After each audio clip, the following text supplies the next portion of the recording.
Genesis chapter 18. A son is promised to Abraham. The Lord appeared to Abraham at the secret trees of Mamre, as Abraham was sitting at the entrance of his tent during the hottest part of the day. He looked up and saw three men standing there. As soon as he saw them, he ran out to meet them. Bowing down with his face touching the ground, he said, "Sirs, please do not pass by my home without stopping. I am here to serve you. Let me bring some water for you to wash your feet. You can rest here beneath the tree. I will also bring a bit of food. It will give you strength to continue your journey. You have honored me by coming to my home, so let me serve you." They replied, "Thank you, we accept." Abraham hurried into the tent and said to Sarah, "Quick, take a sack of your best flour and bake some bread." Then he ran to the herd and picked out a calf that was tender and fat, and gave it to a servant, who hurried to get it ready. He took some cream, some milk, and the meat, and set the food before the men. There under the tree he served them himself, and they ate. Then they asked him, "Where is your wife, Sarah?" "She is there in the tent," he answered. One of them said, 9 months from now I will come back, and your wife Sarah will have a son." Sarah was behind him at the door of the tent, listening. Abraham and Sarah were very old, and Sarah had stopped having her monthly periods.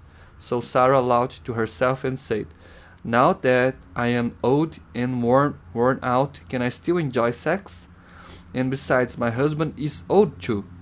Then the Lord asked Abraham, "Why did Sarah laugh and say, 'Can I really have a child when I am so old? Is anything too hard for the Lord?' As I said, 9 months from now I will return, and Sarah will have a son." Because Sarah was afraid, she denied. "I didn't laugh," she said. "Yes, you did," he replied. You laughed." Abraham pleads for Sodom. Then the men left and went to a place where they could look down at the Sodom, and Abraham went with them to send them out on their way. And the Lord said to himself, "I will not hide from Abraham what I am going to do. His descendants will become a great and mighty nation, and through him I will bless all the nations. I have chosen him in order that he may command his sons and his descendants to obey me and to do what is right and just. If they do, I will do everything for him that I have promised." Then the Lord said to Abraham, "There are terrible accusations against Sodom and Gomorrah, and their sin is very great. I must go down to find out whether or not the accusations which I have heard are true." Then the two men left and went on toward Sodom, but the Lord remained with Abraham. Abraham approached the Lord and asked, "Are you really going to destroy the innocent with the guilty? If there are 50 innocent people in the city, will you destroy the holy city? Won't you spare it in order to save the 50? Surely you won't kill the innocent with the guilty. That's impossible. You can't do that. If you did it, the innocent would be punished along with the guilty. That is impossible. The judge of all the earth has to act justly." The Lord answered, If I find 50 innocent people in Sodom, I will spare the holy city for their sake."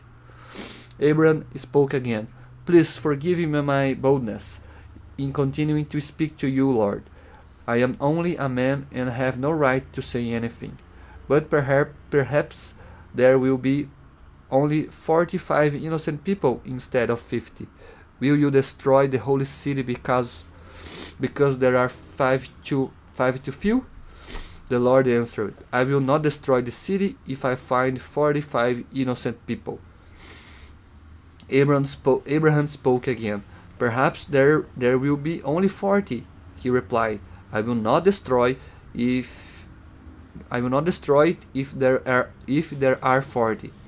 Abraham said, "Please don't be angry, Lord, but I must speak again. What if there are only 30? He said, I will not do it if I find 30. Abraham said, Please forgive me my boldness in continuing to speak to you, Lord. Suppose that only 20 are found? He said, I will not destroy the city if I find 20. Abraham said, Please don't be angry, Lord, and I will speak only once more. What if only 10 only 10 are found? He said, I will not destroy it if there are 10. After he had finished speaking with Abraham, the Lord went away, and Abraham returned home.